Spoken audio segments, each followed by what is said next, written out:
Nuwun para pamirsa, kadang sutresna budaya sedaya. Sugeng pepanggihan malih kalian kulawarga TV Transmisi Pitu. Wonten ing pepanggihan punika badhe katuraken cariyos Ki Ageng Sajiwa Among Raga Lelana dumawah peranganipun dumadosipun Desa Trangkil. Pramila sumangga kawula dherekaken samiya hamirsani ngantos dumugi paripurnaning cariyos. Nuwun.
Kocap kacarita. Iya carita sejarah ing mangsa kang wis kapungkur. Arikala semana ketika pada saat itu pada kurun abad ke-16 ketika Kasultanan Demak Bintoro mengalami surut padam karena sepeninggal Sultan Trenggono, maka pewaris takhta Kesultanan Demak Bintoro adalah putri tertua, yaitu Ratu Mas Cempaka. Sedangkan Ratu Mas Cempaka adalah istri daripada Raden Mas Karebet Joko Tingkir Abdurrahman yang kemudian bergelar Sultan Hadiwijaya. Maka ketika Raden Mas Karebet Joko Tingkir mendirikan Kasultanan Pajang, yang berlokasi di daerah Laweyan yang sekarang bernama Surakarta. Maka semua peralatan kebesaran Kesultanan Demak Bintoro dipindah ke Pajang. Lalu kemudian status Kasultanan Demak menjadi kadipaten bawahan Kasultanan Pajang. Kemudian Raden Mas Arya Pangiri, putra dari Raden Bagus Mukmin Sunan Prawoto, dilantik oleh Sultan Hadiwijaya menjadi Adipati Demak Bintoro dengan gelar Adipati Awantipuro. Adipati Awantipuro memerintah Kadipaten Demak Bintoro.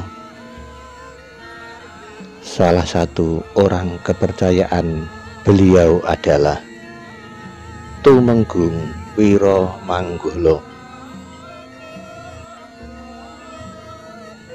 Tumenggung Wiromanggolo kelahiran Tuban, yang jika diurutkan ke atas keturunan Ronggolawe.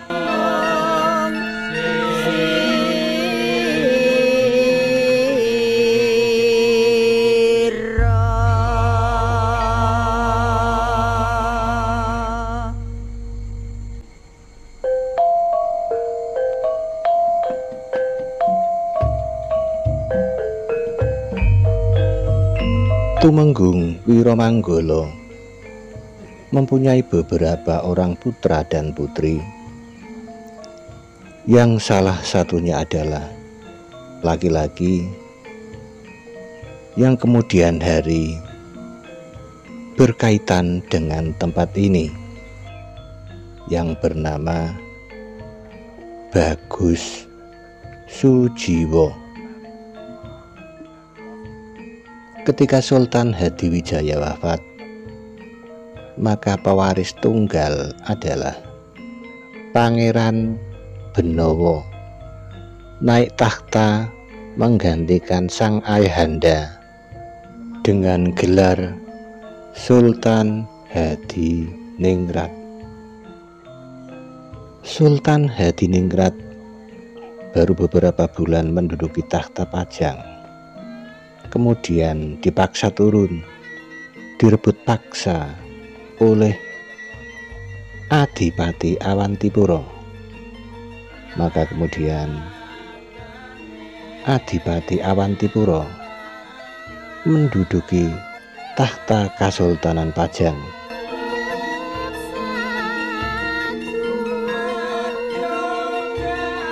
Sebenarnya secara keluarga Pangeran Benowo dengan Raden Mas Arya Pangiri adalah saudara sepupu, karena Pangeran Benowo adalah putra Ratu Mas Cempaka, sedangkan Raden Mas Arya Pangiri adalah putranya Raden Mas Bagus Mukmin. Raden Mas Bagus Mukmin adalah adik kandungnya Ratu Mas Cempaka. Takhta Pajang direbut paksa oleh Raden Mas Arya Pangiri, Adipati Awantipuro itu bagi Pangeran Benowo, Sultan Hadiningrat direlakan begitu saja.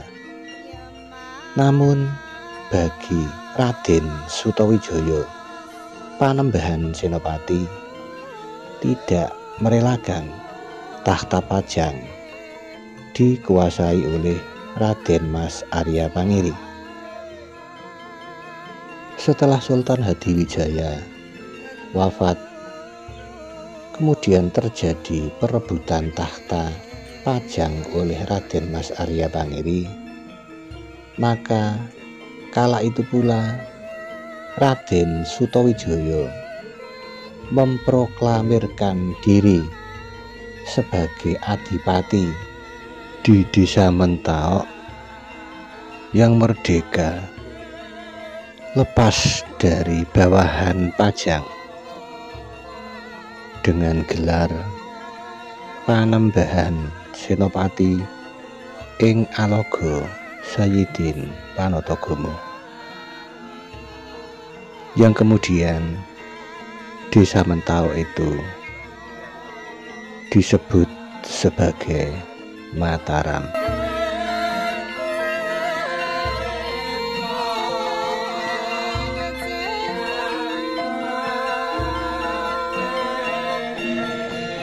Adipati Awantipuro yang telah menduduki takhta Pajang tidak bertahan lama, hanya beberapa bulan saja.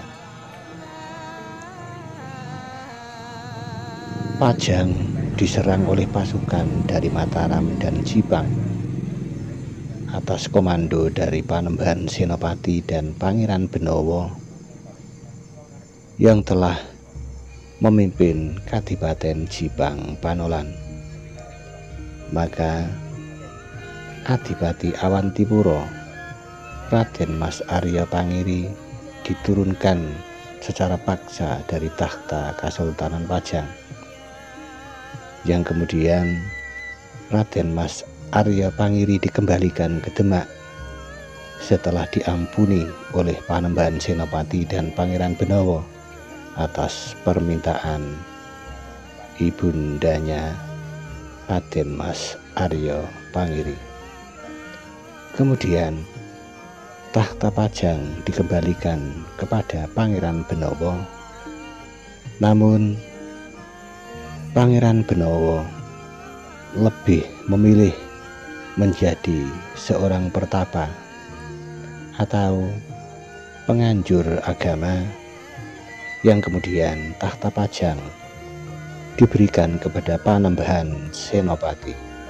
Kemudian Pangeran Benowo pergi meninggalkan istana Pajang, berkelana dari satu tempat ke tempat yang lain, dari daerah satu ke daerah yang lain, jajah desa Milangkori, mensiarkan agama Islam, berdakwah, membimbing rakyat jelata menuju jalan yang benar. Maka tidak heran jika di beberapa tempat banyak sekali kita jumpai makam atau petilasan Pangeran Benowo.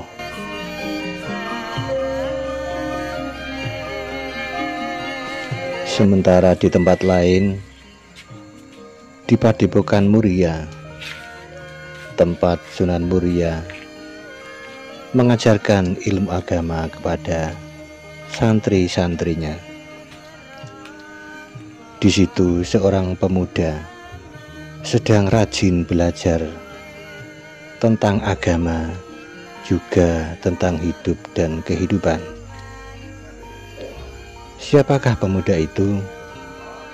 Tak lain tak bukan adalah Bagus Sujiwo, putra Tumenggung Wiromanggolo. Berkat didikan dan bimbingan Sunan Muria, akhirnya pemuda Bagus Sujiwo tumbuh berkembang menjadi pemuda yang tangguh, kokoh, teguh, tegar di dalam berprinsip, juga gemar bertirakat. Setelah dirasa cukup ilmu agama yang telah diajarkan oleh Sunan Muria, maka Sunan Muria memerintahkan kepada pemuda Bagus Sujiwo mengembara, mencari pengalaman di luar, menambah wawasan tentang hidup dan kehidupan. Pergilah si pemuda Bagus Sujiwo turun gunung meninggalkan Padepokan Muria. jajah Desa Milangkori, berpindah-pindah dari satu tempat ke tempat yang lain. Dan di dalam pengembaraannya itu banyak sekali yang ia ajarkan kepada penduduk setempat, tempat-tempat daerah-daerah yang ia lalui. Dan di situ pula beliau mengajarkan kepada warga setempat bagaimana cara bermasyarakat yang baik, bergaul yang baik, bertoleransi yang baik. Warga masyarakat ketika beliau tinggalkan merasa tidak rela. Ada beberapa yang sengaja mengikuti beliau dan menjadi muridnya.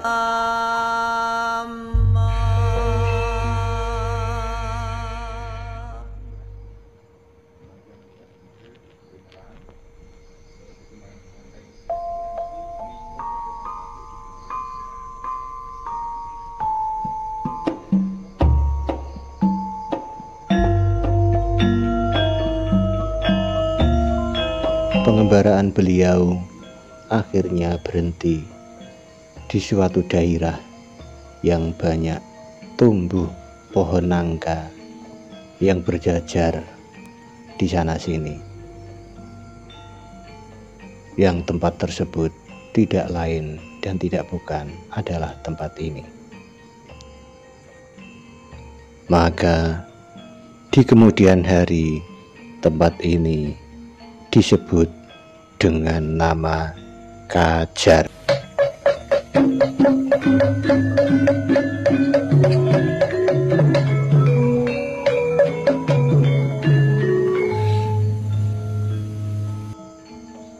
Sebutan Kajar itu berasal dari pohon nangka yang berjajar-jajar.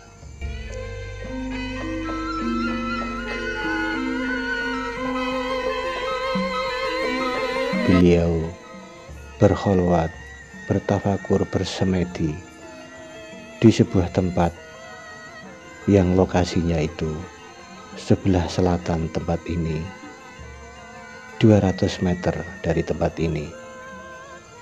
Yang tempat itu sekarang masuk wilayah Desa Kajar. Sedangkan tempat beliau ini sekarang masuk Desa Trangkil, Bandung. Sedangkan bekas petilasan beliau disebut warga setempat hingga sekarang ini dengan sebutan Belik Jati Rambut.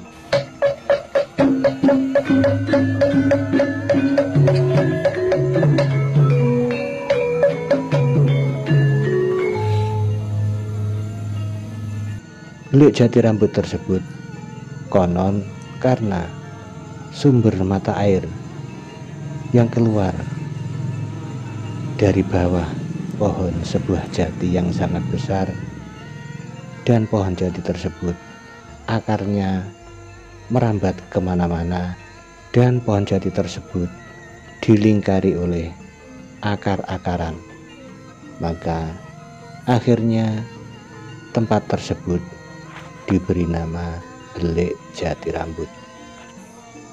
Sedangkan tempat domisili beliau hingga sekarang ini akhirnya menjadi sebuah desa yang disebut Desa Kajar. Namun sayangnya lokasi tempat domisili beliau ini sekarang masuk wilayah Kelurahan Trangkil. Sedangkan lokasi Belik Jati Rambut masuk wilayah Desa Kajar.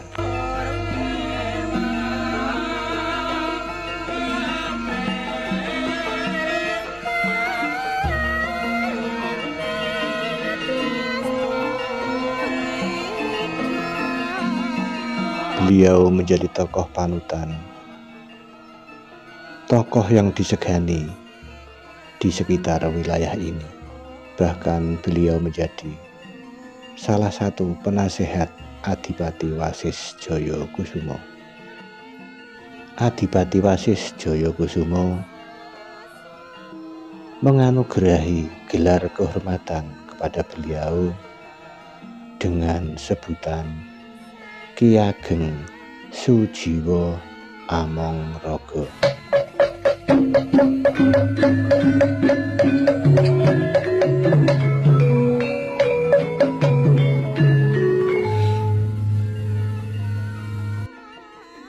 Singkat cerita, pada suatu hari ketika beliau berkunjung berziarah ke makam gurunya, yaitu Sunan Muria di Padepokan Muria, beliau jatuh sakit lalu wafat dan dikebumikan di Padepokan Muria. Maka seluruh warga Desa Kajar ini pada saat itu berbelasungkawa, berduka cita atas meninggalnya beliau. Seharusnya jenazah beliau dikebumikan di desa ini, namun sayang putra Sunan Muria tidak diperkenankan, maka jenazah beliau hingga sampai sekarang ini tetap terkubur di Padepokan Muria.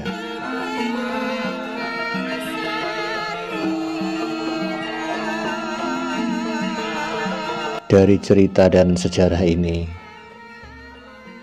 dapat kita petik pelajaran bahwa untuk menggapai kemuliaan harus dilalui dengan topo broto tirakat, memadamkan syahwat, memerangi hawa nafsu, mengesampingkan kepentingan pribadi, membuang jauh-jauh ego.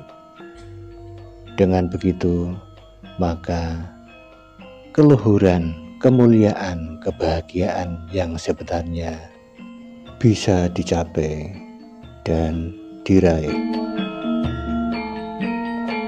Demikian, wassalamualaikum warahmatullahi wabarakatuh. Salam NKRI tetap jaya, Jawa digawa, Arab digarap.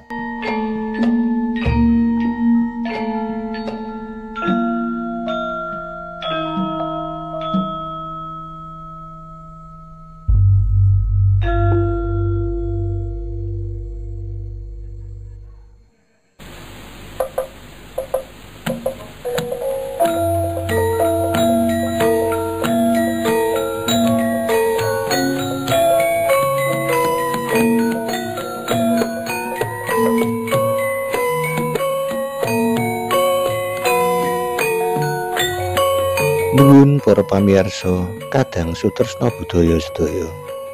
Sampun purna cariyos punika, sumangga kawula dherekaken samiya sasanti. Bejo bejane wong kang lali, isih bejo wong kang eling lan waspada. Sekali mardika tetep mardika sak lami-laminya. Nuwun.